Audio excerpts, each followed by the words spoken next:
Muy buenas tardes, tengan todas y todos.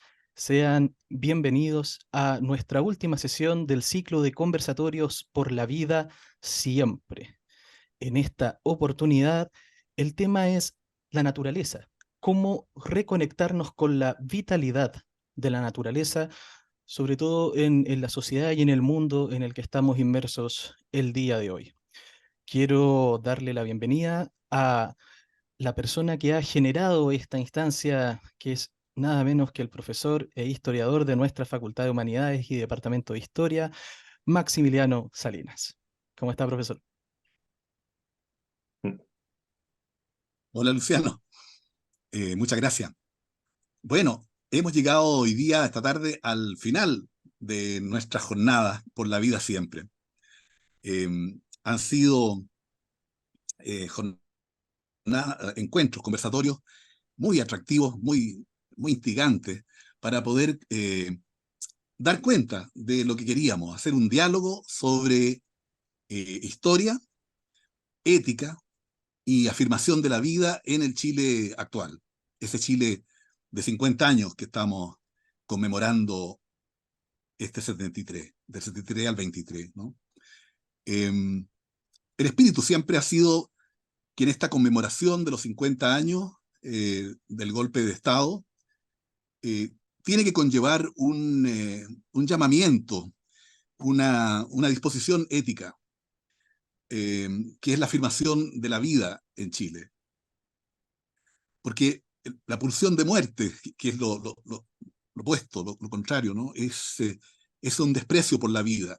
Y ese desprecio por la vida sabemos cómo ha ocurrido y cómo ha transcurrido en estos 50 años. Pero lo que queremos relevar desde la USACH, desde nuestra Facultad de Humanidades, desde esta jornada, ¿no? Es la posibilidad de rever la historia, pero eh, invitando a esa afirmación de la vida que realmente es una dinámica que puede descolonizarnos, porque el colonialismo llegó con el signo de la muerte. Entonces, la descolonización es una forma, una manera de afirmar la vida de la humanidad y de la naturaleza en este caso, ¿no? Hemos visto varias experiencias, eh, ejes de esta afirmación de la vida. Primero partimos por la comunidad, ¿no es cierto? Una comunidad que no es solo humana, sino que es cósmica. Después trabajamos el tema de la niñez, después pasamos a la mujer, y ahora, hoy, el tema de la naturaleza, que es como el sustento general de todo lo que puede arraigarnos en la experiencia de la vida. En esta oportunidad, quien va a moderar es una querida colega de nuestro departamento, Xochitl Inostroza. Dejo con ella la conducción de esta tarde. Adelante, Xochitl, y muchas gracias. Gracias. Muchas gracias. Buenas tardes a todas, a todos, a quienes están aquí presentes y a quienes, bueno, nos escucharán con posterioridad. Quisiera, Max, sí que nos recordara cuántos minutos tendría más o menos cada intervención. Mira, aproximadamente 20, 25 minutos, sin problema. Ok. Ahí podemos también, si, si quieren, quizá ir alternando, pero lo tendremos más o menos ese tiempo para poder conversar. Bueno, entonces, tenemos con nosotros hoy día en esta sesión sobre la naturaleza, en el Seminario por la Vida Siempre, diálogo sobre historia, ética y formación y afirmación de la vida en Chile actual. Con nosotros aquí a Margarita Canio, perdón, Yanquinao, Margarita. Margarita es profesora mapuche en educación intercultural por la Universidad Católica de Temuco. Tiene un magíster en estudios americanos por la Universidad de Sevilla, donde se especializaron sobre todo, ¿cierto?, en esta historia colonial, ¿cierto?, bastante en relación a lo que nos estaba comentando Maximiliano. y en la actualidad está realizando un doctorado en Ciencias Humanas, mención Discursos y Cultura, en la Universidad Austral de Chile. En sus temas de investigación, Margarita ha desarrollado sobre todo las temáticas de memoria mapuche y oralidad, y por lo tanto, dentro de esta línea, ella es autora del texto Wenumapu, Astronomía y Cosmología Mapuche, y también del texto Historia y Conocimiento Oral Mapuche, sobrevivientes de la campaña del desierto y ocupación de la Araucanía. También tenemos con nosotros a Juan Pablo Correo. Borrego, mi psicólogo, ecologista y activista, y también Juan Pablo es ecólogo, pues tiene un estudio de un magíster en estudios del medio ambiente con mención en ecología y antropología por la Universidad de York, Toronto, Canadá. Em, y bueno, también tiene es muy reconocido, ¿cierto?, por su labor activista en nuestro país. Bueno, les dejaré entonces con ustedes en primer lugar a Margarita, y a continuación seguimos con Juan Pablo. Margarita, adelante. Bueno, Felei Nelumeu, Chalikunuayin, Mapunsunguneu, Mari Pikunuayin, Kumei Maitaman al Kutupan, Fachi Nuchamkan, Lechi Fachi Facultad de Humanidades, Fachi Universidad Meu, Fei Incheta Margarita Piñen, Fei Feula Fei chicken ngacham kayain kinye ke sumu fe ti chume chilen mongen mapuche mongen ka chume chilen antepu epurume mongen fei feula ka winka sumu unento ni chelin tubu. Bueno, muchas gracias por la invitación a Maximiliano, a Xochil y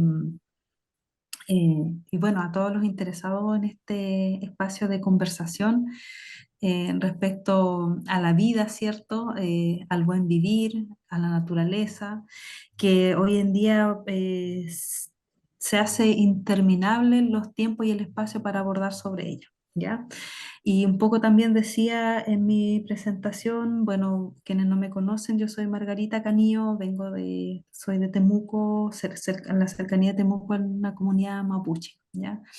Y bueno, acá estamos todavía, por supuesto, resistiendo frente a todos los aconteceres, ¿cierto? Sociales, climáticos también, y estamos tratando de sacar adelante la vida a pesar de las adversidades, ¿no?, que van apareciendo en estos tiempos, ¿ya? Entonces, ese es un poco, ¿cierto?, mi saludo, se agradece la invitación y bueno, esperando a que este diálogo, esta conversación, nuestra mukawin, como diríamos nosotros, sea de provecho para quienes vienen acá a escuchar y también a generar espacio de preguntas y bueno, de aclarar también todas las dudas que puedan haber respecto a la temática, la relación ahí mapuche naturaleza, la relación entre mapuche y no mapuche respecto a la naturaleza y todo este acontecer histórico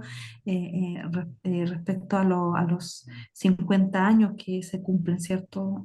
Ahora en unos par de días más. Eso, muchas gracias, Social, por el espacio y bueno, continuaremos después dialogando, ¿no? Muchas gracias, Margarita. Juan Pablo, si te puedes presentar también. Sí, claro, por supuesto. Bueno, buenas tardes y muchas gracias por esta oportunidad a Xochitl Maximiliano por haber pensado en mí. Saludo a Luciano ahí que está detrás de las perillas y Margarita, un honor compartir con ella este conversatorio. ¿Cómo me presento? Es una buena pregunta. ¿Sabes? ¿Por dónde agarro la punta de la hebra? Porque la madeja está bastante grande. Yo soy chileno, viví hartos años sí, afuera por temas de, no exilio precisamente, pero casi, hablando de los 50 años. O sea, toda mi familia prácticamente terminó exiliada, toda mi familia, hasta mi abuelo, o sea, mis tíos, mi papá, mi mamá, o sea, todos exiliados porque todos participaban de la Unidad Popular. Y Entonces vivió afuera. Yo me fui después del golpe, me fui a Canadá, de hecho. Primero hice una licenciatura en Bellas Artes. Yo había estudiado biología y música aquí en Chile. Yo tengo una educación bastante ecléctica, la verdad. Y que no es precisamente por escoger eso, sino por cosas que le van pasando a uno en la vida. Yo estaba estudiando biología primero en la Facultad de Ciencia con Humberto Maturana, de hecho, entre otros, que me recuerda un poco la fisonomía Maximiliano, me recuerda un poco a Humberto.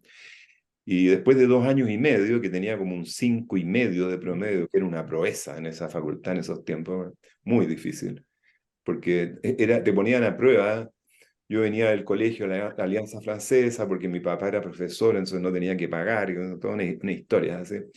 Y lo que más te enseñaban era memorizar cosas. Y yo más encima tenía una memoria fotográfica, entonces me aprendía los cuadernos de memoria, de biología y todo, y después los recitaba, una cosa bastante loca, pero no te enseñaban a pensar realmente.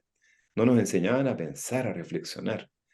Entonces al principio, cuando entramos a la facultad, fue un shock, porque nos sacábamos puros 1 y 2, porque nos estaban pidiendo otra cosa, incluso que nos equivocáramos, pero que mostráramos proceso de reflexión, te fijas, qué sé yo. Pero yo estaba metido también en un grupo musical, no se acordarán, los mayores se acordarán, Blobs nos llamábamos, que se hizo conocido el grupo por una canción de Eduardo Gatti, que es Los Momentos, tu silueta va caminando con el alma triste y dormida y todo eso. Hicimos 3 discos, y fíjense qué loco esto, hablando de los 50, a nosotros nos destruyeron los masters de los 3 discos. Pero lo que yo les estaba, para que ustedes se den cuenta, ¿sabes? Bueno, y eso es nada comparado con las barbaridades que se hicieron, pero igual, esta cuestión de destruir la cultura, de destruir la memoria, la amnesia. Y nosotros no éramos músicos políticos, nunca estuvimos en un partido político, nos resistimos por motivos que podríamos conversar hoy o otro día, pero a pesar de que estar rodeado de personas socialistas, comunistas y participando del proceso de la Unidad Popular, nosotros no quisimos ingresar a ningún partido, fíjense. Pero lo que les estaba contando es que este grupo musical en que estábamos empezando a practicar y qué sé yo, y empezó a exigirme cada vez más tiempo, y finalmente boté mi carrera de biología, 2 años y medio, de mucho esfuerzo, porque me empezó a exigir tiempo completo. Yo les digo que me arrepentí un poquitín de vez en cuando, pero al mismo tiempo como que no hay que arrepentirse de nada porque fue bien glorioso lo que pasó con ese grupo y todo. Bueno, entonces, de la biología a la música, y les quería contar esto, y en particular por la presencia de Margarita aquí, porque yo pasé a ver a mi mamá que estaba exiliada en Ecuador antes de irme a Canadá, camino a Canadá. Y yo, como les conté, yo había estudiado en la Alianza Francesa, y aquí en Chile en esa época nadie valorizaba a los pueblos originarios, al contrario, al contrario. Entonces nadie me había hecho ver el valor de los pueblos originarios, de sus culturas y sus valores y todo esto. Nadie, al contrario. Y pasé por Ecuador y tuve una especie de shock epistemológico, una ruptura epistemológica, porque vi a los pueblos originarios en las calles de Quito, de qué sé yo. Yo era músico. Entonces me llegó este impacto de la música andina, que es algo extraordinario, las tarcas, los charangos, las quenas, los huaynos, los zainos, una música de una complejidad extraordinaria. Y además la presencia, esa presencia que tiene de repente las personas de pueblos originarios que tienen, ahora es más difícil en el mundo, pero mucho mayor comunosuficiencia, porque la autosuficiencia no existe, pero con suficiencia comunitaria, que producen su alimento, que tienen sus propias lanas, que tienen, etcétera, etcétera. Entonces, me pegó un impacto feroz, porque me di cuenta de que no solamente estas personas no eran fósiles vivientes cuyo único destino era asimilarse a la civilización o desaparecerse, fíjense, sino que al contrario. Y con esa impronta llegué a Canadá, y en Canadá me puse a leer y estudiar y miré música étnica, me volví loco con la música étnica de todo el planeta, por lo demás. Estudié música africana, música hindú, hice un montón de cosas. Y entre medio de toda esa maraña, o sea, toda esa maravillosa maraña, digo, empecé a descubrir que estos pueblos tenían una parada respecto a la naturaleza, a la biosfera muy distinta, muy diferente, en una postura mucho más igualitaria. Entonces empecé, de alguna manera, se fijan, la música me hizo parar la oreja literalmente respecto a los pueblos originarios, y los pueblos originarios me hicieron ver esto de la ecología, que en ese momento yo no lo conceptualizaba así, ¿se fijan? Pero ese es como mi trayectoria: música, pueblo originario, ecología. Así es. Y entonces hice primero una licenciatura en Bellas Artes, después volví a Chile y después volví a Canadá y hice un magíster en estudio del medio ambiente, con mención en antropología, ecología y antropología. Y de hecho mi tesis se llama De los arraigados y los desarraigados, está en inglés, of rooted and unrooted peoples, hacia un ser biosférico. Ese es el subtítulo, que en inglés es un juego de palabras, porque es como hacerle un homenaje a la biosfera, al ser biosférico, pero también como plantear una aspiración a que seamos más biosféricos o biocéntricos, o como ustedes quieran decirle, ¿se fijan? Y acá en Chile, me volví a Chile, por supuesto, y aquí estoy hace años, y me he dedicado a hacer activismo, pero porque me pasó también, no tanto por elegirlo.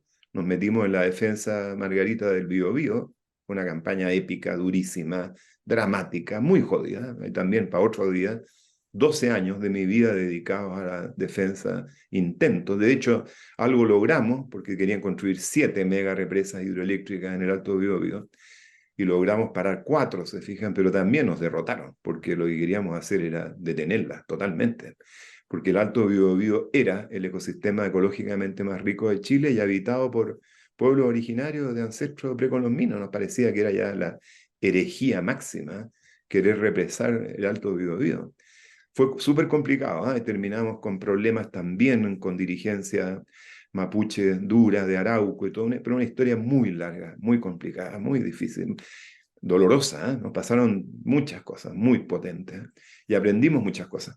Y en base a esa experiencia, de hecho, logramos tener un éxito rotundo con Hidro Aysén, este proyecto hidroeléctrico en la Patagonia que querían construir, y que en base a lo que aprendimos con la campaña de defensa del Biobío, abusamos muchas herramientas. Me carga hablar de armas, me carga porque es totalmente bélico, pero muchas herramientas, y utilizamos lo que no existía en la época del Biobío, o sea, redes sociales, internet, no existía en esa época del Biobío. Todavía estaban recién apareciendo las computadoras. Nosotros la campaña de defensa del Biobío la hicimos con fax y vía oral y teléfono mecánico, digamos, insólito, ¿eh? Bueno, pero con esa experiencia logramos entonces realmente hacer que se desapareciera. Imagínense el honor. Ahora, ojo, que estos son logros absoluta y totalmente colectivos, colectivos. Eso es súper importante, porque ninguna persona, ninguna ONG puede lograr una cosa así. De hecho, al final, por muchos motivos que son súper interesantes, nos apoyó la ciudadanía. O sea, la primera marcha gigante, multitudinaria en Santiago, que el antecedente había atrás de la revolución de los pingüinos, ¿se acuerdan? Pero la primera marcha multitudinaria fue el 2011, cuando autorizaron Hidro Aysén.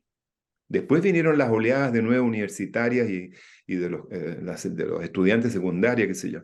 Pero la primera marcha sí que lo rompió todo, y por supuesto que pacífica. Ahora empezó a ocurrir el fenómeno del lumpen, que es otra cosa que podríamos analizar por ahí, muy compleja también, de la aparición de estas personas a ejercer mucha violencia por detrás de nuestras marchas, de las marchas de la después universitarias y AFP, y todo empezó a ocurrir este fenómeno de esta violencia, que es muy complicada de analizar desde mi punto de vista. Bueno, pero logramos, se fijan, con esta campaña, y fíjense que uno de los motivos, yo creo, por los cuales esa campaña fue tan exitosa, son muchos motivos. La coalición que se armó fue fenomenal, y a nivel regional, en Aysén, nacional e internacional. De hecho, yo fui el coordinador internacional, porque por supuesto que estaba metido primero en una empresa española, hablando de colonización, y yo creo que ya ni siquiera es neocolonial todo esto, es francamente colonial, ¿eh? Sigue siendo totalmente colonial. Y después era una empresa italiana, Enel, y yo fui el que tuve que partir a España primero, y es increíble la solidaridad de los compañeros y las compañeras españolas y españoles, y después Enel se compró Endesa España y tuve que reempezar la campaña en Italia, y de nuevo una solidaridad extraordinaria, lo que encuentro muy lindo además, que gente que está a miles de kilómetros de distancia ayuden a defender un territorio, ¿te fijas? Lo encuentro que no está en su país y qué sé yo, lo encuentro súper potente y bello. Bueno, y para terminar, se fija, entonces yo he sido activista, yo siento que es un deber, y lo digo a toda honra, porque no queda otra ante este extractivismo neocolonial depredador total, ¿se fijan? No queda otra de repente que, o sea, no queda otra que defender territorios y tratar de detener proyectos que son francamente destructivos. Destructivos, y que es nada más que una obnubilación con el dinero que lleva a esta gente a querer construir esas cosas, es puro movimiento de millones de la danza, de los billones de dólares y toda la historia. Pero entonces, activista por deber, yo diría, yo lo pondría así. Pero a mí lo que más me interesa de fondo es la educación. La educación. Y una educación como integral. O sea, yo soy ecólogo, claro, el tema ecológico es uno de mis ejes, pero justamente yo hago una ecología que conecta muchas cosas, porque creo que es la forma, y por supuesto que es una ecología social, o sea, es una cosa socioecológica, porque si no, no tiene ningún sentido. Y uno defiende lo que llamamos naturaleza, yo por lo menos mi postura y muchos colegas, qué sé yo, uno defiende a la naturaleza para defender a la calidad de vida de la humanidad y la cordura, porque es la salud física y la salud mental que está en juego aquí con esta degradación de lo que llamamos naturaleza, ¿se fijan?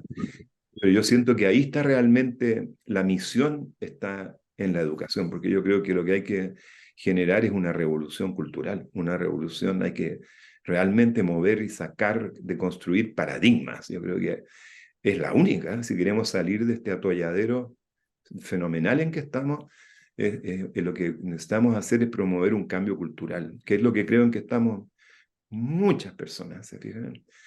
Y para terminar realmente, ahora sí que sí, ahí podemos conversar, que una de las cosas que a mí me impresiona, Maximiliano y Xochitl y Margarita, se fijan, es esta ceguera epistemológica, este velo extrañísimo, esta cosa en que hemos caído, te fijas, de hablar de la naturaleza como algo externo, porque nos metieron en la civilización occidental, la tradición judeo-cristiana, esta noción de que el ser humano es como semidivino, hecho a imagen y semejanza, pero tan así que el ser humano empezó a ser postulado como una especie de ser que está fuera de la biosfera, que está como arriba.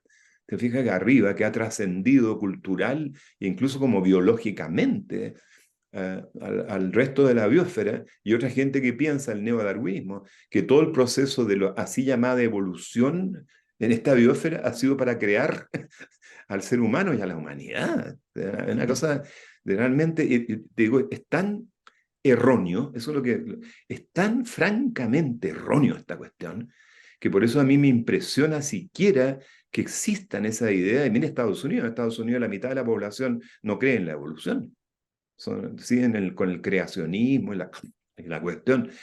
Y por eso digo, para mí este velo epistemológico es el que nos está realmente, yo no quiero decir matando, pero casi, casi, porque está tan evidente de que no es así, de que somos parte. Yo ahora lo puedo demostrar científicamente hasta qué punto somos parte de lo que llamamos naturaleza. Somos uno solo, yo lo digo atómica y molecularmente. Somos parte del continuum espacio-temporal de lo que llamamos, y tú lo dijiste, Maximiliano, y esta biosfera es cósmica.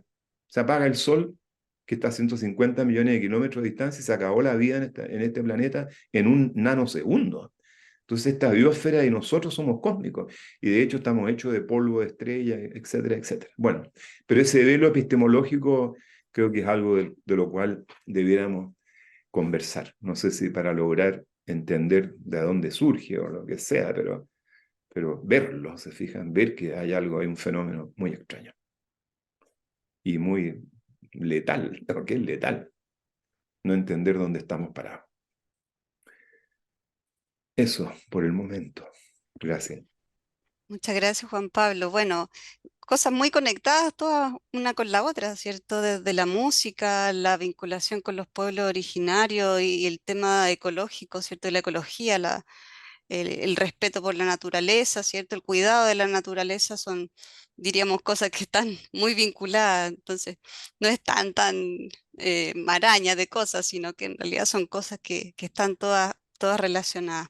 Y bueno, justamente Margarita, te doy nuevamente la voz a ti porque tú tendrás mucho que decir de varios de estos temas. Adelante, Margarita. Bueno, gracias por la palabra nuevamente y también por la introducción ahí de Juan Pablo. Respecto, claro, a varios temas en realidad que tiene que ver justamente con estos planteamientos, pensamientos filosóficos, epistemológicos, ¿cierto? Que tiene cada sociedad, cada pueblo. Y yo en ese sentido, claro, también me alarma tremendamente que hasta el día de hoy todavía pensemos que el ser humano sea el centro de todo el universo. O sea, escuchar, ver eso todavía en estos tiempos, en verdad genera un poco de complejidades en la sociedad, ¿ya? Entonces, en ese sentido, también yo quisiera como reflexionar respecto a que cada pueblo originario, cada sociedad en el mundo se construyó en base a su espacio, ¿no? Al espacio donde le tocó reproducirse, donde le tocó vincularse con su lugar, ¿no? Entonces, en el caso del pueblo mapuche, en este caso, hay una fundamentación, digamos, súper antigua, ¿no? Que si uno lo reflexiona, se compara, en este caso, con la conformación de la Tierra, o cuando que la Tierra está de hace millones de años, ¿cierto? Se habla de que está de la época de los dinosaurios, ¿ya? Entonces, pero acá tenemos un espacio construido en base a este propio conocimiento, a esta propia epistemología, como planteaba Juan Pablo, eh, que viene desde donde se conforma la tierra posterior al diluvio. Entonces, nosotros acá, por ejemplo, eh, estamos tan encerrados en esta idea del cristianismo, por supuesto, colonizados por el cristianismo durante mucho tiempo, hasta el día de hoy incluso, que pensamos que, claro, que el ser humano fue primero, ¿no? Entonces, sin embargo, desde esta memoria, de esta memoria oral mapuche antiguo, se habla de que hay una base, ¿cierto?, de la conformación de la tierra a partir del diluvio, ¿ya? Aquel también mal llamado el diluvio cristiano, ¿no? ¿Cierto? Eh, pero, sin embargo, si vemos a otros pueblos, aparte del pueblo mapuche, vamos a encontrar incluso hasta evidencias geológicas, arqueológicas, de esta data, de esta preexistencia, ¿ya? Eh, y eso lo podemos encontrar en la memoria, ¿cierto? En la oralidad, ¿ya? De que venimos de esa época.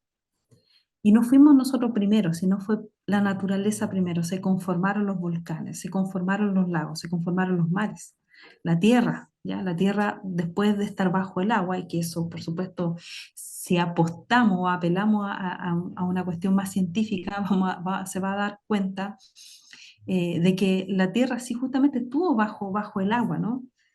Entonces, esa explicación que puede ser muy racional está en esta otra memoria, ¿ya? Y entonces, primero quiero hablar de esa epistemología, de esa filosofía, ¿ya? De vida, desde dónde venimos nosotros, los seres humanos, pero también todo lo que existe acá, ¿ya? A nosotros nos dejaron después de que se crearan todos. Esa sería, ¿cierto?, la reflexión, esa sería la historia, la memoria del pueblo mapuche. A nosotros nos dejaron después. Ahora que nos vengamos a creer el centro del universo, por supuesto, tiene que ver con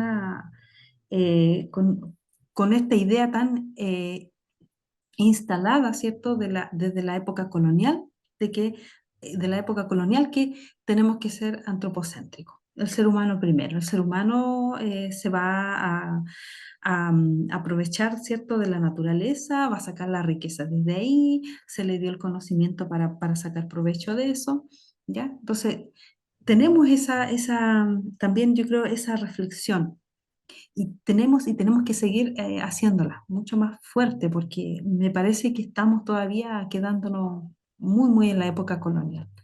Concuerdo bastante de que todos los hechos que hoy en día están ocurriendo con la depredación de los espacios naturales, con la construcción de megaempresas en espacios significativos, ¿cierto? Como los humedales, los menocos, también como se le llama, en espacios cercanos a las costas, los mares. Eso es la réplica de lo que ocurría hace 50, 60, 100, 200 años atrás, de invadir espacios, ¿cierto? De destruir ese espacio y hacerla nuestra, ¿ya? Y a pesar de eso, como dice también acá, apostando también a esta filosofía de vida, ¿no? A esta construcción de conocimiento del pueblo mapuche, a pesar de eso, seguimos acá resistiendo, la naturaleza sigue resistiendo. Yo creo que eso también tenemos que darle vuelta. Y por supuesto que esa resistencia tenemos que agregarle nuestro trabajo, ¿ya? Entonces somos nosotros quienes sacamos provecho de todo eso que nos entrega la naturaleza. Es nuestro trabajo ahora cuidarlo, protegerlo, ¿no? Y para ello, justamente, hace falta estos espacios de reflexión. No tanto aquí, voy a entrar un poco a la cuestión política. En lo político se puede hacer mucho, pueden haber planteamientos políticos, pueden haber artículos que hablen, ¿cierto?, del derecho, ¿cierto?, el derecho que tiene la naturaleza, un derecho propio, ¿ya? Pero sí, en la práctica y en el plano más social, desde las bases, no hay un trabajo, ¿cierto? No vamos a lograr entonces que la sociedad definitivamente entienda de que los seres humanos dependemos de la naturaleza. Si no la cuidamos, si no la protegemos, si no nos comportamos en ella, definitivamente como ser humano vamos derechito a la extinción. Y creo que estamos ya entrando en esa puerta, digamos, de la degradación humana, por un lado, y voy a hablar acá ya de la degradación humana, de la poca reflexión que hay en torno a nuestra hábitat acá en esta tierra, ¿ya? Y esto no es el cambio que ahora se habla del cambio climático, esto no es el cambio climático por sí solo, porque la naturaleza se le ocurre, no. La naturaleza tiene un ciclo, es verdad, ¿ya? Tiene una historia, tiene memoria también, pero sin embargo, hemos sido nosotros quienes hemos intervenido, ¿cierto? Este cambio climático del que se habla hoy en día, ¿ya? Hay un cambio climático enorme en espacios de humedal, en espacios de ríos, lagos y mares. Y ahora hay una cosa peor, y esto también va como un poco autocrítica para todos también, y esto me la pienso también, de que así como estamos también muy tecnologizados, a la vez estamos también siendo, in- eh, a la vez estamos interviniendo ya el espacio celeste, que es la forma en que cierto nos comunicamos a través de este medio también, ¿no? También esa es como una autocrítica, creo que hay que hacerse, hay que pensarse en ese espacio, ¿cierto?, de degradación también humana, ¿ya? La tecnología nos ha facilitado mucho la vida, es verdad, pero también estamos teniendo grandes cambios en el espacio celeste. Me refiero, mirar al cielo no es lo mismo que mirar hace 50 años atrás, ¿no? Porque tenemos también la intervención tecnológica ahí arriba, ¿ya? Tenemos la intervención humana fuerte acá, pero también la tenemos en el cielo. Entonces, aquí hay que hacerle, por supuesto, un mea culpa a todo lo que nos rodea, ¿no? A nuestro espacio. Cómo generamos la basura también, ese es otro tema, el tema medioambiental, que es un tema que me parece interesante y que se plantee también, el tema medioambiental, ¿no? Que va muy de la mano con esta filosofía, con esta epistemología del pensamiento humano hacia nuestro entorno, ¿no? Tiene que haber una forma de poder ser amable con nuestro entorno, ¿no? El consumo cada día de lo plástico ha hecho también o sea, ha hecho que mueran muchas especies. Entonces, esas especies han sobrevivido porque realmente ahí hay vida, y una vida muy fuerte, Nehuen, como le llamamos nosotros, ¿no? Por eso sobreviven, pero no es, a veces ni siquiera es tanto la acción humana de prevenir. Y también, por supuesto, quiero también destacar ahí de que se agradece de todas maneras que hay personas, todavía tal vez seamos muy pocos, ahora sobre todo siento, en este momento, como en este momento político, donde pareciera ser que la cuestión medioambiental pasó en segundo plano, o sea, no, ni siquiera en segundo plano, yo creo que está bajo una carpeta entre muchas otras carpetas, ¿no? Hoy en día. Me refiero al planteamiento político del derecho que tiene el medio ambiente, la naturaleza. Y me doy cuenta al día de hoy de que a una buena parte de esta sociedad chilena también, y por supuesto también al mapuche, ¿por qué no decirlo? También no quedan afuera de esta poca amabilidad con el espacio natural, ¿no? Con el entorno, con la cuestión medioambiental. No, pareciera ser no prioridad, o sea, no es una prioridad, me parece, ¿no? Y bueno, a pesar de que ahora, si se fijan, el acontecer noticiario tiene que ver con esta cuestión climática, ¿cierto? El exceso, comilla, el exceso de lluvia ha hecho, ¿cierto?, de que muchos pueblos queden bajo el agua, ¿no? Producto de la salida de los ríos y eso. Y cuando yo me pongo a observar ahí los noticiarios, que a veces dan muy mal gusto escuchar a veces a los periodistas y hacerse poca autocrítica, y poca autocrítica también a las megas empresas, ¿no?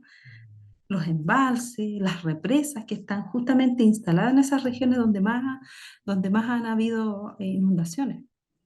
Entonces no está esa crítica y no se ve. Entonces eso también, y ver también que a las personas, la gente campesina, ahí esté sufriendo todo este malestar, ¿no?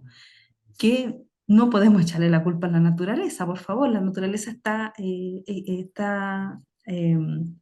haciendo lo que años a años debiera hacer, ¿no? Que es transcurrir en su momento, en su espacio. Estamos en invierno, la lluvia debe caer, lo que corresponde, porque estamos en una época de invierno, estamos en una época donde debiera haber lluvia, donde debiera haber nieve en la zona cordillerana, mucha nieve abundante, heladas y eso. Pero claro, el afán, ¿cierto?, de siempre lavarse la mano y echarle la culpa a la naturaleza. Entonces, esa autocrítica, por supuesto que no se ve, no se ve ahí de inmediato.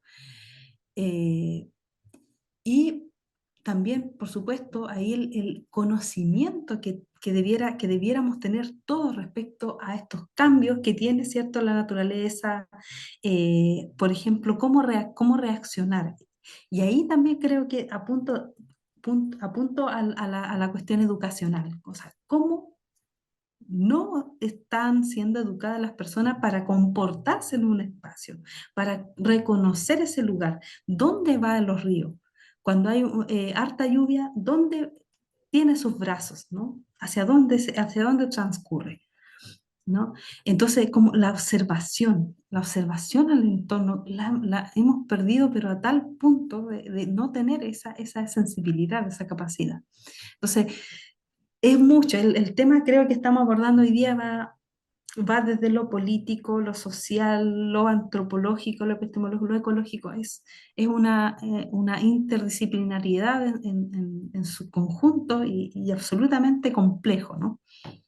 Y por eso agradezco también este espacio. ¿Sí? Da para hablar mucho más. Y bueno, esa es un poco mi reflexión respecto allá a la conversación que está avanzando. Son muchos temas, ¿no? Acá anotaba alguno, el ejemplo del Alto Biobío, ¿no? Que ahí apunta mucho a todo este tema de primero la economía, por un lado, la cuestión económica, Luego, la cuestión social, de cómo se quiebra, ¿no? Una sociedad también producto de esta superposición de una economía aberrante, de alguna forma. Y ahí también quisiera agregar una experiencia súper fuerte para mí cuando me tocó en el año 2016 ir para, nuevamente, siempre vamos hacia esa zona del Alto Biobío con las comunidades pehuenche del Alto Biobío, la comunidad Cayaqui, Queuco, eh, Pitril, bueno, todas esas comunidades que están del lado del río Queuco, que son dos ríos ahí que se juntan, ¿cierto? En el pueblito que se llama Quilaco, ¿ya? Y Quilaco, han de saber de qué significa tres aguas, ¿no? O sea, Quilaco como tres aguas que se juntan ahí. Y claro, viene el brazo del río Biobío, el Quilaco que viene un poco más al norte y entre medio el Queuco. Entonces, el río Biobío está más al sur y es la más predominante en su caudal, ¿ya? Entonces, para mí fue fuerte por ahí por el año 2016 cuando fuimos a visitar una familia y a esta familia le estaban cobrando alrededor de 50.000 pesos mensuales por consumo de luz eléctrica.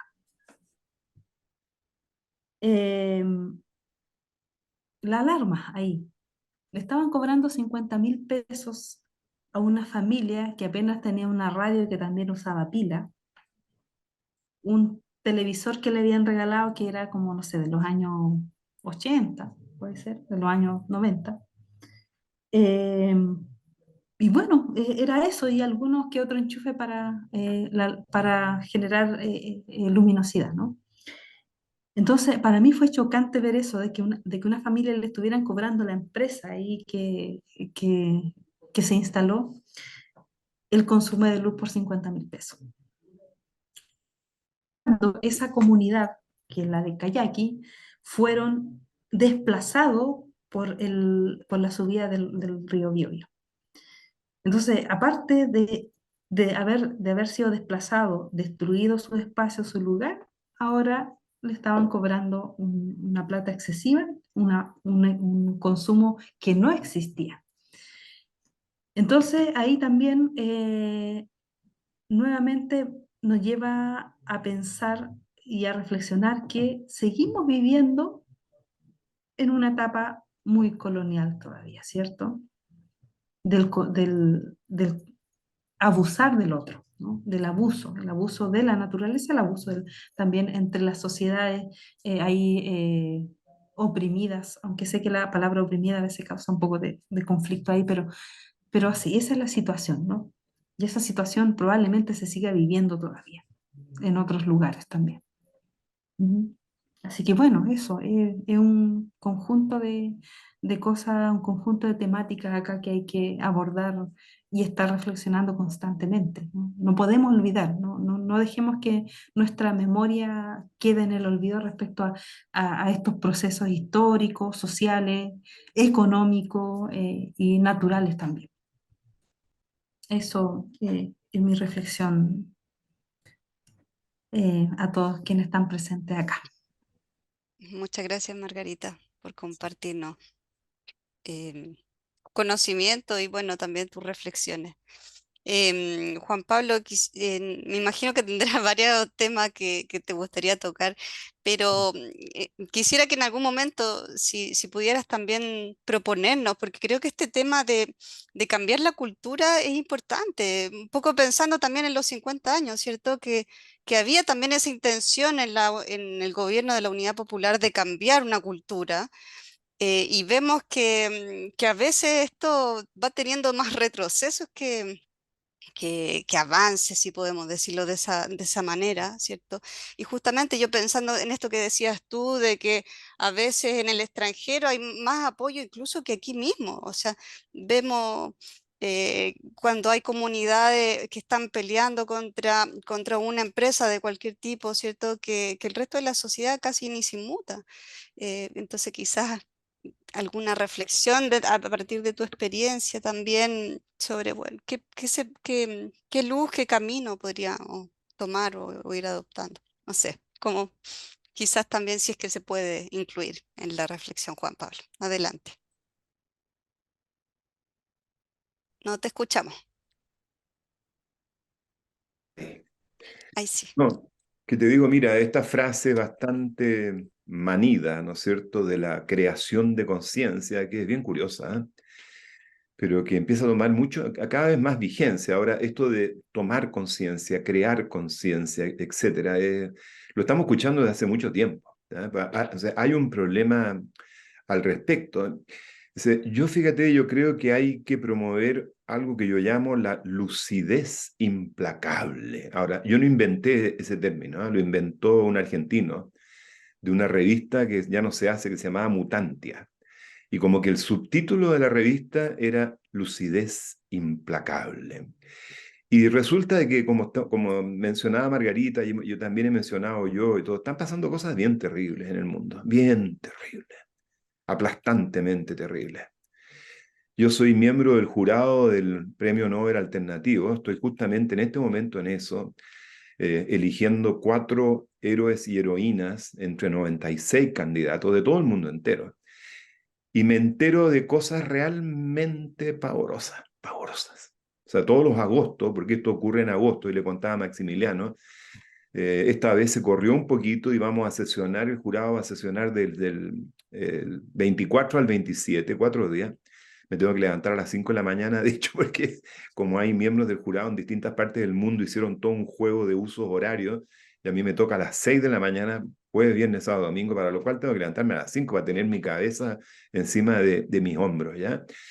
Pero realmente, fíjese, yo le contaba algo a Maximiliano, y perdona Margarita, perdón, Xochitl, que empiezo como por el otro lado, pero fíjate que se contabilizan en este momento en el mundo 39 dictaduras feroces, salvajes, sanguinarias, militares, 39, porque hay muchos regímenes que están ahí, mitimota, casi, Chile es una dictadura bien, por decirlo menos, imperfecta y amarrada, ¿no es cierto?, los grandes, por el fondo, esto es una, o sea, los grandes oligarcas, porque esa es la verdad, seguimos en manos de los oligarcas, y que son los mismos casi desde que Chile es república, ¿eh? Y los apellidos son los mismos, y es impresionante, fíjense que Chile, tenemos 3 señores feudales en Chile, perdonen los temas, porque hay que tocarlos, o sea, el señor Luxic, es que el imperio que tiene el clan Luxic es algo que no se la pueden creer, porque son bancos y el Canal 13 y la CCU y la Compañía Sudamericana de Vapores,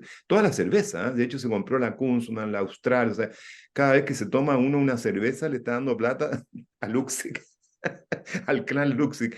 Y es súper, y los otros son los Angelini, que ustedes saben son la pesca industrial que ha hecho pedazo toda la biodiversidad marina en nuestras costas, nuestros mares soberanos, y que también están metidos en el tema, Margarita, de las plantaciones, que es una de las, para mí, una de las maldiciones en este país, las plantaciones de pino y eucalipto, y también agroindustriales, porque el efecto ecosistémico es muy semejante, de hecho, aunque sean frutales los otros, el efecto ecosistémico es muy, muy semejante. La monocultura, que Vandana Shiva habla incluso de la monocultura de la mente, cómo las monoculturas en lo ecológico llevan a una monocultura de la mente, ¿ya?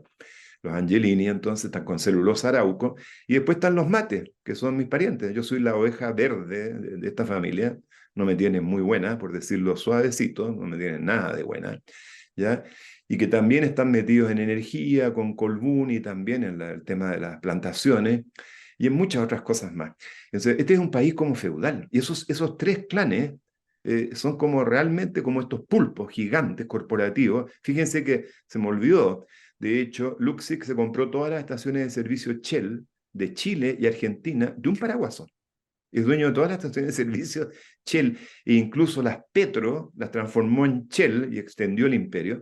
Y los Angelini son dueños de la Copec, que es considerado uno de los modelos de negocios más exitosos de la historia de Chile, con los restaurantes y los buenos baños, son súper buenos los baños y todo, es verdad, pero se fija entonces, ¿cómo se boicotea uno a estas personas? Te fijas, es casi imposible, de hecho los mates tienen el imperio del papel, entonces voy a hacer un chiste un poco procas, se fijan, pero ¿qué hacemos? No podemos boicotear el papel de water, se fijan, el papel confort, y tampoco los tissues, o sea, yo me estoy sonando con un tissue y le estoy dando platita a los mates, ¿se fijan?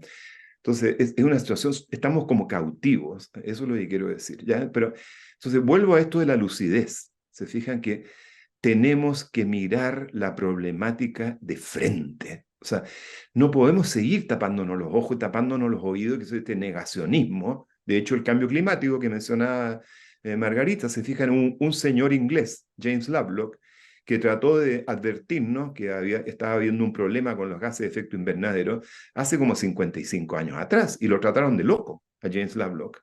Y vino a su rescate una microbióloga, que voy a hablar de ella si me permiten, porque es una de mis ídolas, Violeta Parra y Lynn Margulis.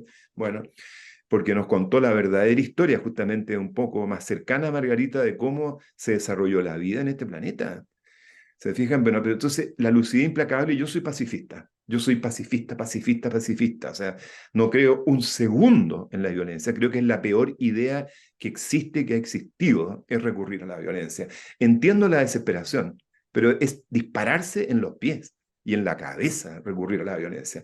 Quizá el mayor desafío de la humanidad hoy día es salir de esta situación tan jodida, este predicamento que realmente está muy fregado, sin recurrir a la violencia. Yo creo que ese es el mayor desafío quizá del momento, ¿te fijas? Pero entonces, mirar esta problemática de frente, este colonialismo, esta inequidad que hay en Chile, que es grotesca, de este 1% prácticamente que lo tiene todo, por eso estos 3 clanes, ¿se fijan? ¿Pero para qué? Para ponernos a trabajar con un ahínco y un tesón y estudiar y hacer redes, ¿se fijan? Para deconstruir esto, porque esta cuestión, este modelo de desarrollo, que es antidesarrollo que tenemos en Chile, esta fase destructiva primaria, que es la gran minería, la pesca industrial, las plantaciones y la salmonicultura. Esta es una fase destructiva, no es productiva, primaria, es una fase destructiva primaria. Entonces, también entender eso, pero vuelvo a decirlo, ¿para qué? Para deconstruirla. Puede que nos tome un siglo, puede que nos tome muchas décadas, puede que nos tome más, pero empezar hoy día, y para eso, insisto, hay que ver el problema, ¿te fijas? Y en ese sentido vuelvo para atrás al velo epistemológico, porque fíjense que estudiando microbiología moderna, y yo les recomiendo, Margarita, mucho, mucho leer a esta señora que se murió, desgraciadamente hace como 6 años murió, Lynn, L-Y-N-N, Margulis, tal como se pronuncia, con I latina, Margulis, majestuosa microbióloga. Y ella nos cuenta la siguiente historia, la voy a repasar muy rápido. Esto tiene que ver con entender nuestra identidad, nuestra identidad biosférica y también hídrica, porque somos seres de agua. Bueno, pero según la ciencia moderna, sin neodarwinismo, ¿se fijan? La Tierra se formó hace 5.000 millones de años. Aparecen las bacterias, que son el cimiento de la vida, son seres que muy poca gente menciona generalmente, son las bacterias. Las bacterias son las que construyeron, al final, las bases para que pudieran surgir biosferas más complejas. Fíjense que aparecen hace 3.800 millones de años.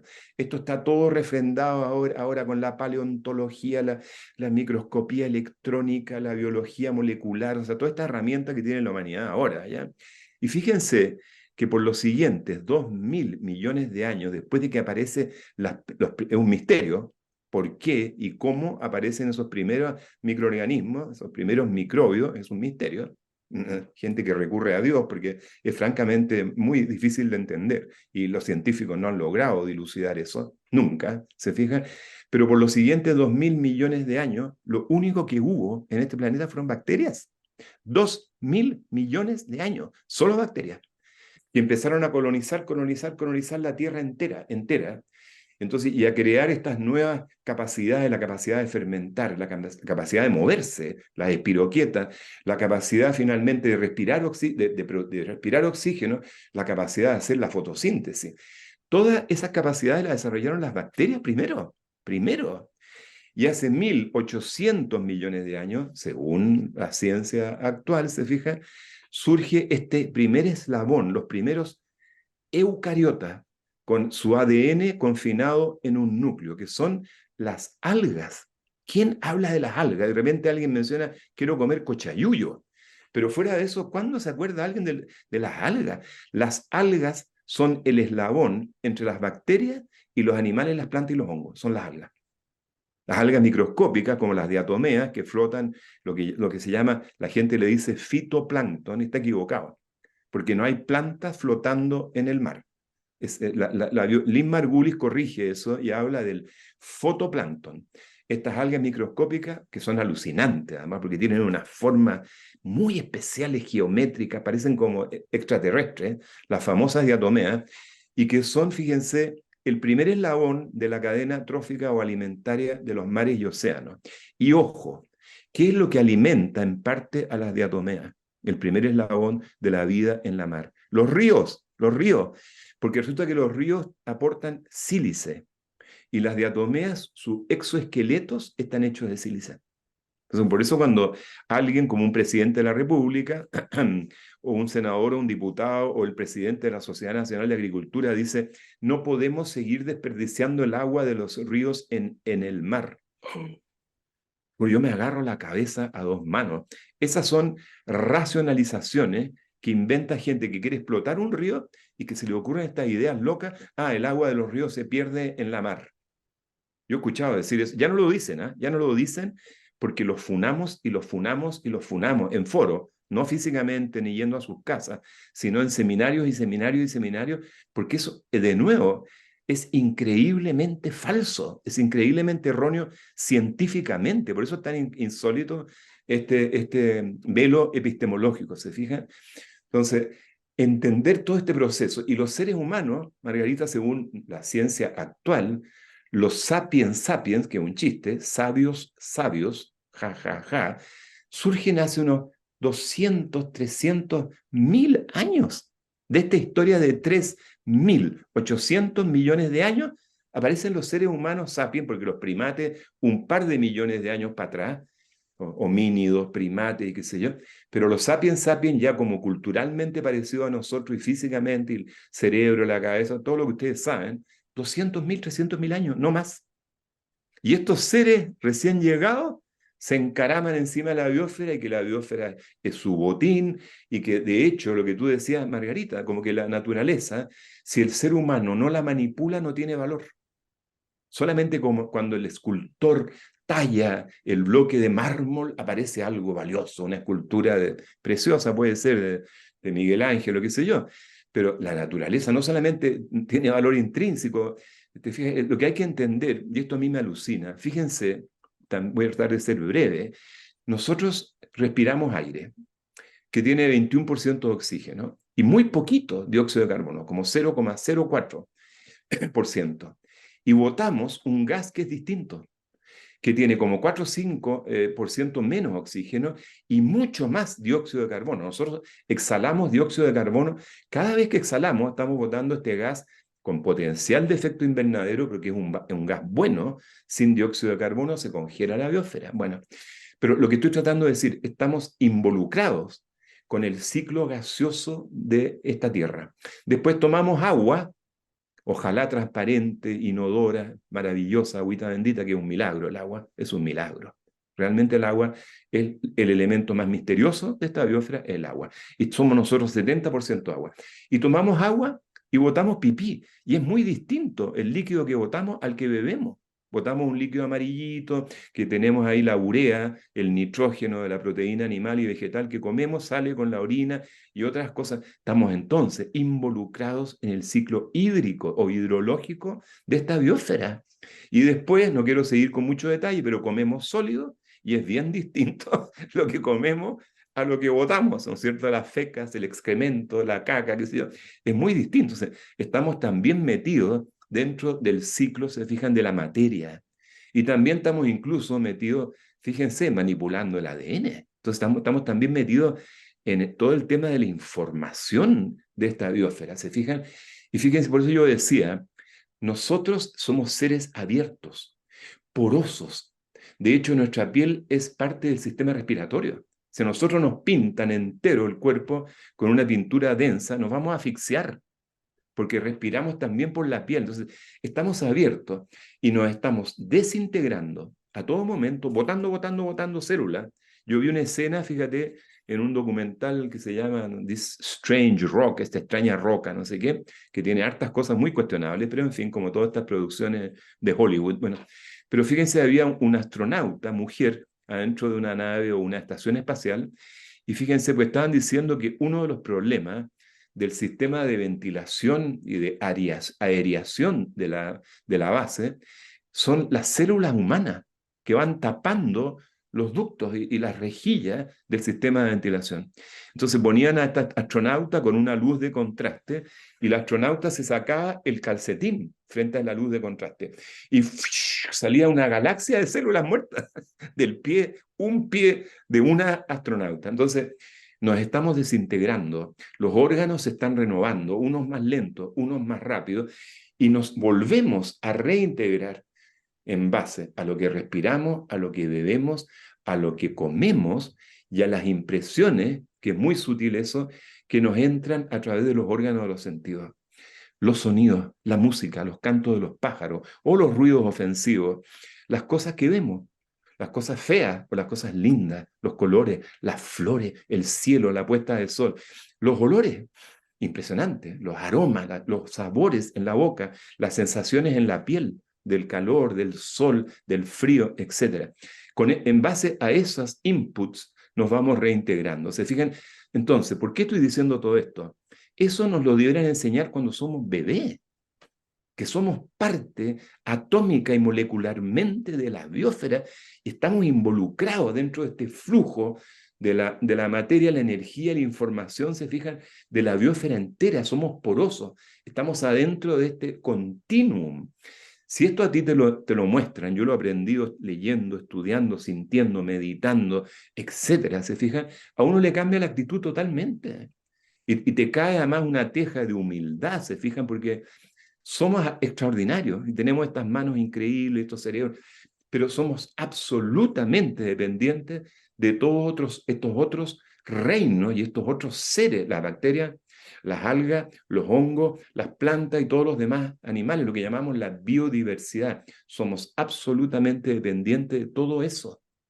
Y fíjese, si no, lo que yo decía, lo que está pasando en la ciudad, Margarita, tú mencionabas, ya no se ve el sol. Estamos metidos dentro de estos muros de edificios.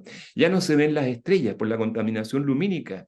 El aire en Santiago es venenoso. Es venenoso. Siento decírselo a los 8 millones de chilenos y chilenas y migrantes, lo que sea, que viven en esta ciudad. El aire está cargado de material particulado. Está cargado de ozono, que es un irritante para el sistema nervioso, el sistema respiratorio y también para nuestro sistema, bueno, nervioso en general, ¿se fijan?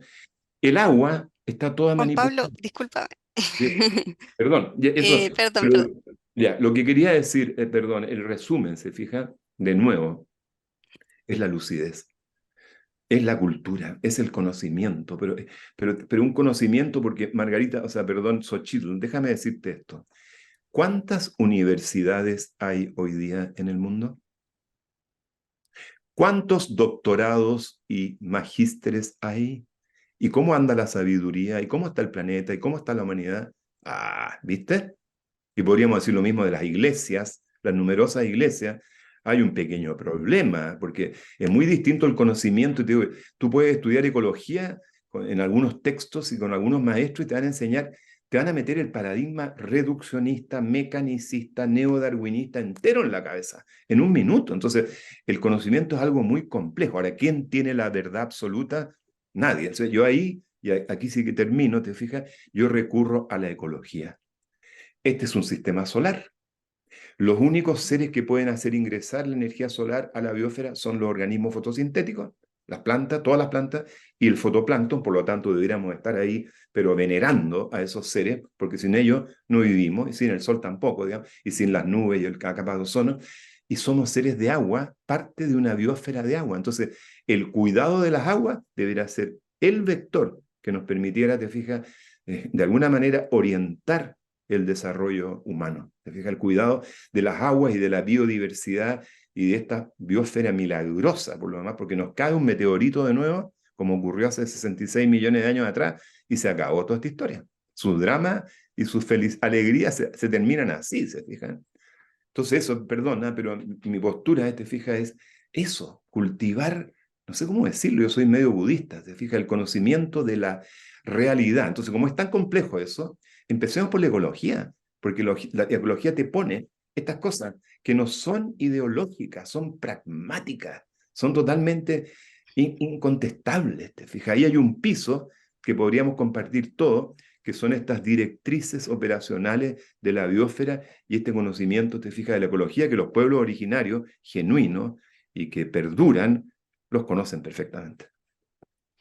Sí, mira, tenemos una pregunta aquí que nos quiere hacer Luciano para ir cerrando y que también le va a dar la palabra a Margarita para finalizar.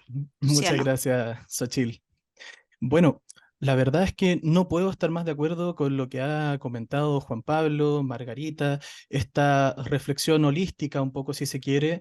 Eh, y bueno, la pregunta mía quizá puede ser un poco deprimente, puede ir un poco en la frustración que nos produce este tema. Pero como bien han mencionado, estamos de alguna manera controlados por estos grupos económicos, ¿no? Que concentran todo el poder a nivel mundial. Entonces me llama a la reflexión, ¿qué tan efectivos son los sistemas de gobierno en los que nos manejamos? ¿Qué tan efectiva es la participación ciudadana, ¿no?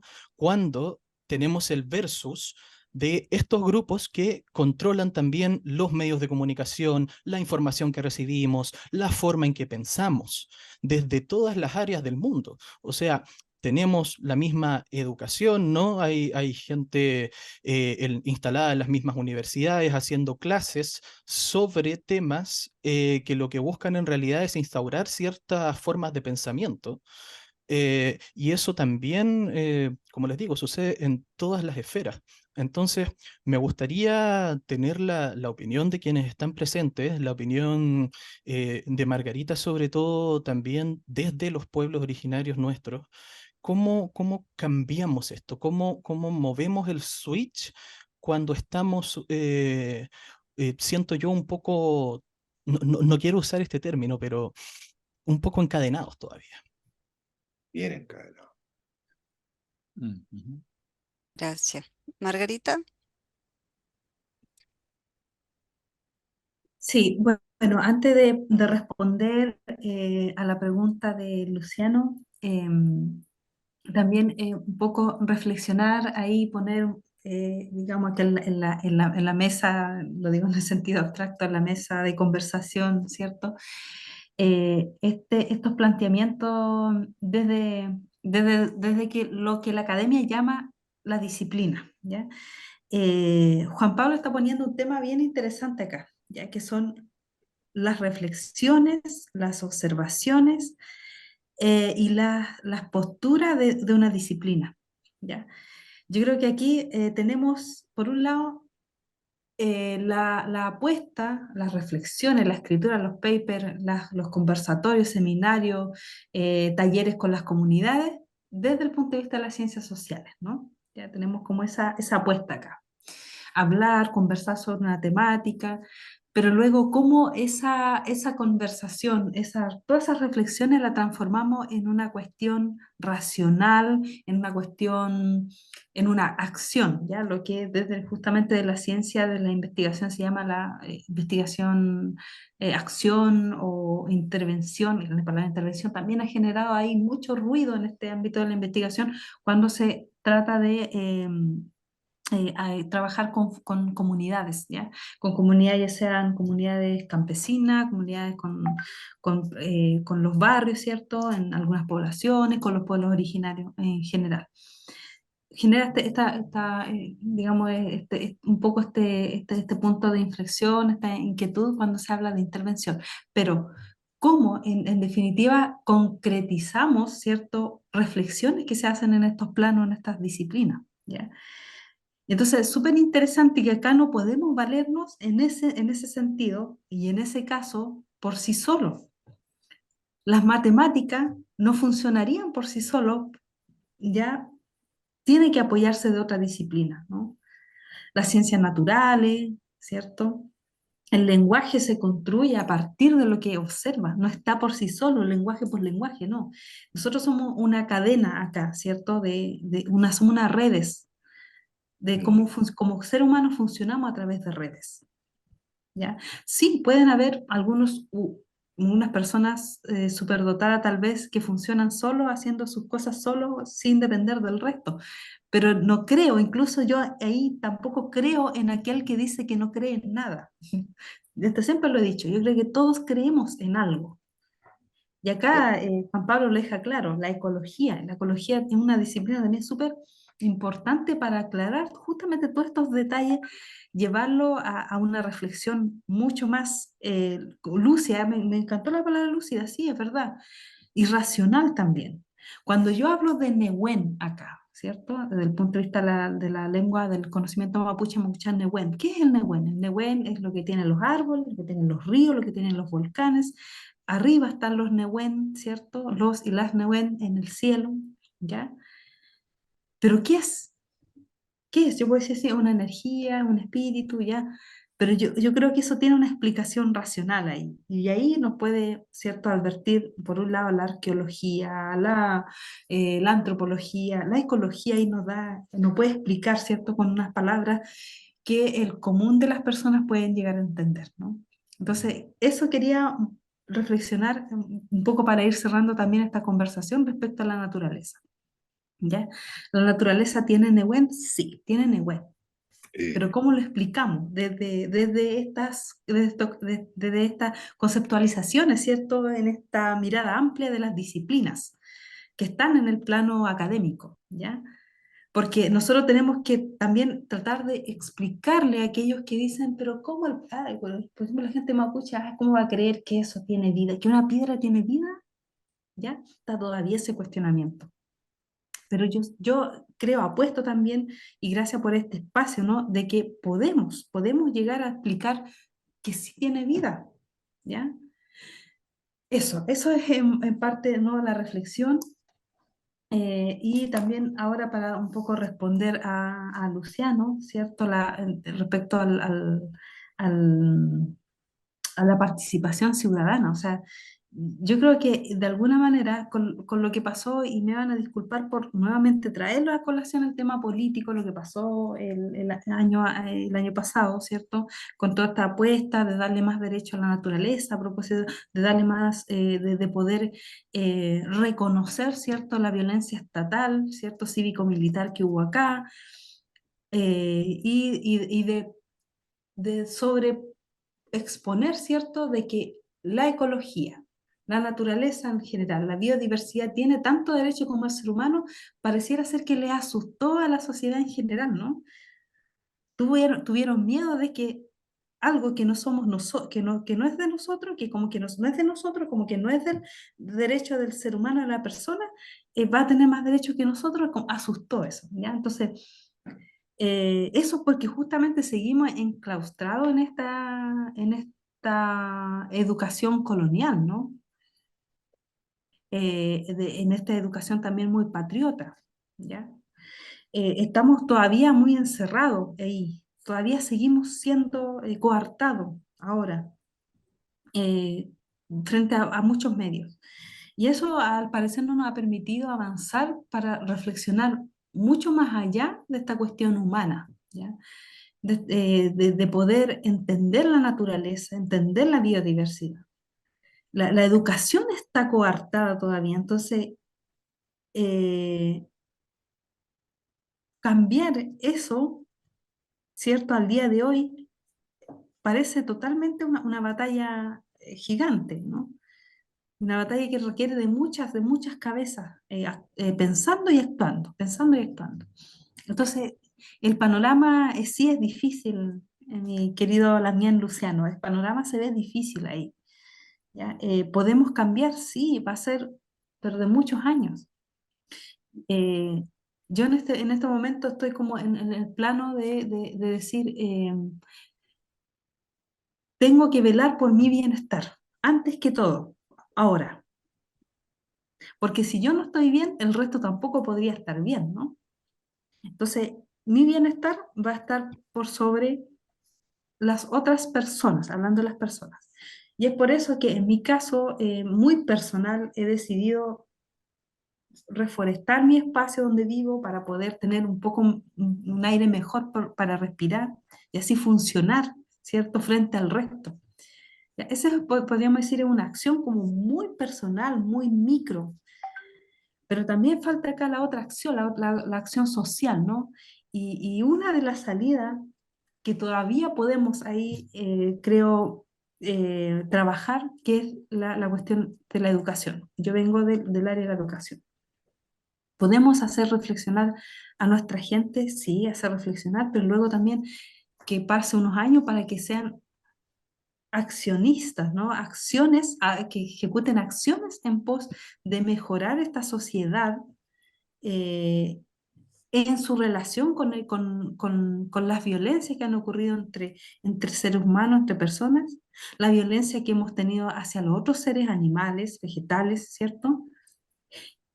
Sobre todo en estos últimos 50 años, ¿ya?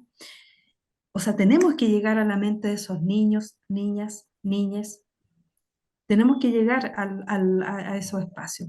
Y ese trabajo es un trabajo contra ríos, como si se encuentra en la corriente. Y ahí, por supuesto, yo creo que cada uno, la meta es trabajar de manera bien específica en el espacio donde habita, ¿cierto? Donde se relaciona con otras sociedades. Esa es un poco la salida, ¿no? Porque veo que la salida política macro se ve bastante difícil. Se ve bastante difícil.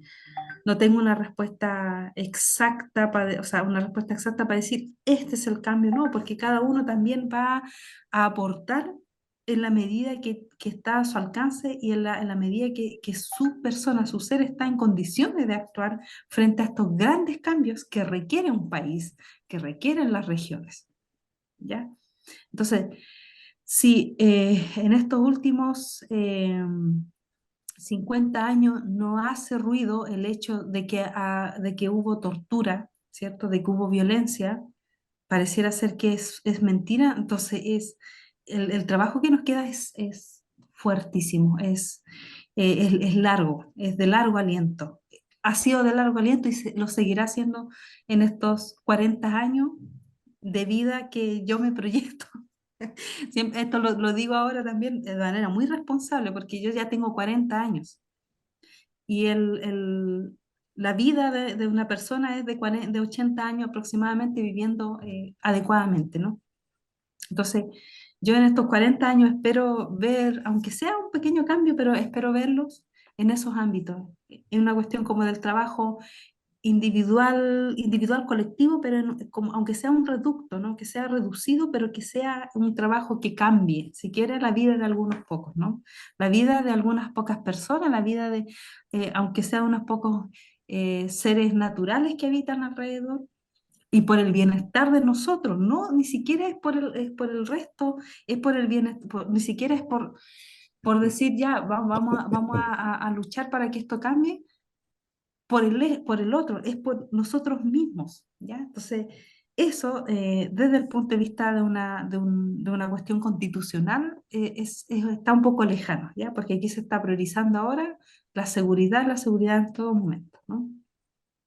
Y Muchas porque también gracias. hay una desestabilidad muy emocional súper fuerte también.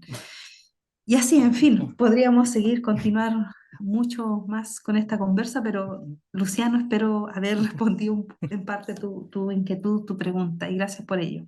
Absolutamente. Muchas gracias, Margarita. Y claro, quizás no seamos nosotros quienes seamos los actores finales, ¿no? de este cambio, pero está en nosotros, en nosotras, generar esta conciencia para las generaciones que vienen y que puedan seguir avanzando, ¿no? En lo que esperamos sea un mejor desenlace para la naturaleza, para nuestro planeta y para nosotros como humanidad. Bueno, vamos ya cerrando el conversatorio de hoy y este ciclo que hemos denominado Por la Vida Siempre, en honor a la exposición que fuera a inaugurar el presidente Salvador Allende el 12 de septiembre de 1973 y que, bueno, no sucedió por las trágicas razones que todos conocemos. Agradecemos la asistencia de todas y de todos quienes nos acompañaron hoy. Soy el periodista Luciano Guzmán y en representación de nuestros invitados del día de hoy y de la Facultad de Humanidades de la Universidad de Santiago, les deseo muy buenas noches. Muchas gracias, Muy bien. Margarita. Muchas gracias, Juan Pablo, por acompañarnos esta noche. Muchas gracias, Maximiliano, por organizar este seminario tan lindo, además. Gracias, Ochil. Oye, bueno, Sí, muchas la gracias. despedida, pues se ordena la despedida. Agradecer a Juan Pablo y Margarita por este vuelo que tuvimos hoy día, una invitación a cambiar de cultura. Yo creo que, como decía Maturana, ya que tú nombraste a Humberto Maturana, Maturana dice que todas las cosas pasan por un cambio de conversación. Y ahí se cambia la cultura, cuando se cambian el lenguaje, las formas de conversar. Yo creo que esta tarde hemos tenido algo de eso, el atrevimiento a pensar de una manera distinta, y donde ya no cabe esa distinción tan absurda, digamos, entre el hombre y naturaleza, que fue toda la metafísica occidental que está basada en ello, ¿no? Pero si uno se da cuenta que esa cuestión llevó a donde lo que llevó, obviamente tenemos que imaginar, pensar una forma de revivir, ya no solo de vivir, revivir a través de las conexiones con otras cosmologías, ¿no? Con otras cosmovisiones que no tienen esa ruptura eh, tan absurda Ecológica. entre lo humano y lo natural. Como dice muy bien Juan Pablo, estamos adentro de la biosfera, somos la biosfera, y tomar conciencia de ello es lo primero. Eso es, pues, un millón de gracias. Sigamos por la vida siempre. Eso es, por la vida siempre, que esté muy bien. Sí, Chao, chao. sí, chao, muchas Chao, gracias. gracias. Quería decir Luego. una última cosita, si es posible, Sí, Sí, claro. como una última frase. La naturaleza va a sobrevivir como sea, de la manera que sea, y contra todo pronóstico. Pero nosotros los seres humanos, sin ella, no. Esa es mi frase. muy bien. Tengo callar. Muchas gracias.